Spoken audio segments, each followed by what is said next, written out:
কও। কই বাবা, আমার তো জানা মতে আমি কিছু এরকম গোপন করি নাই।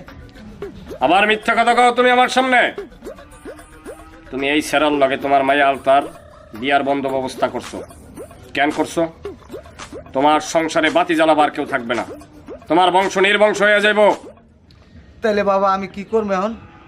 এই এলাকায় সুজন নামের একটা পোলা আছে, দোকানদারি করে, চিনো তুমি তারে? হয় চিনি বাবা।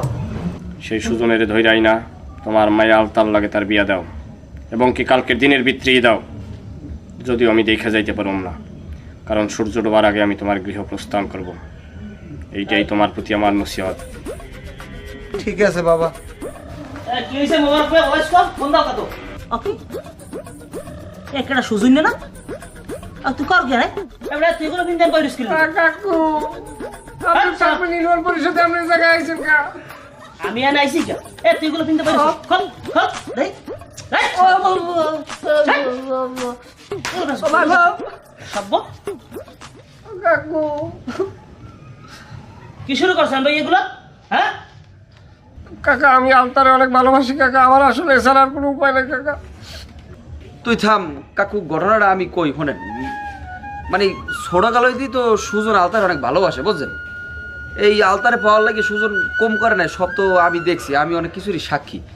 এখন এই হারা বছর আলতার পিছিয়ে ঘুরিয়ে সুজন এই শেষকালে যদি দেয় যে এই আলতারে আরেকজনে বিয়ে করে লই যায়, এইটা কি ও মানতে পারতে কর? আমি তো দেয় এটার মধ্যে আর বেশি অন্যায় হয় না। ও আর ভালোবাসার মানুষের পাওয়ার লাগে এই কামটা করছে। এখন আমরা মুরব্বীরা আছেন, দেখেন যেটা সিদ্ধান্ত করে ভালো হয়। আমার একটা কথা আছে, আলতা তুমি কি সুজন ভাইকে পছন্দ করো? আমি করি। তাহলে তো আমার এখানে আর কিছুই বলার নেই। যেহেতু আলতা সুজন ভাইকে পছন্দ করে আর সুজন ভাই আগে থেকেই আলতাকে পছন্দ করে, শুধু শুধু আমি তাদের মাঝখানে পথের কাটা হয়ে দাঁড়াতে চাই না। হ্যাঁ আমি মানছি যে আমি আলতাকে পছন্দ করেছিলাম, তাকে বিয়ে করতে চেয়েছিলাম, কিন্তু কারো ভালোবাসাকে কবর দিয়ে আমি এই বিয়েটা করতে চাই না। ঠিক আছে সুজন ভাই, আলতা, তোমাদের জন্য শুভকামনা রইল। আমি তাহলে আসি। জিশান ভাই তুমি যাইও না ভাই, নাসা খুদার লাগে কামানো লাগবে। আমার দোহানে আলতা আছে, আলতা তুমি পাই লাগাই নাচবা, কি কও? না তাইলে আর কথা কি মোবারক না, তাহলে তো সবই ঠিক আছে। আর যা ভালো হয় এই করো আর কি। আমি গেলাম, তুই যাবি? আমি কেউ যাই কেমন, আমার আর ঘা লাগে না। আচ্ছা থাক না তুই থাক তোরে লাগবে।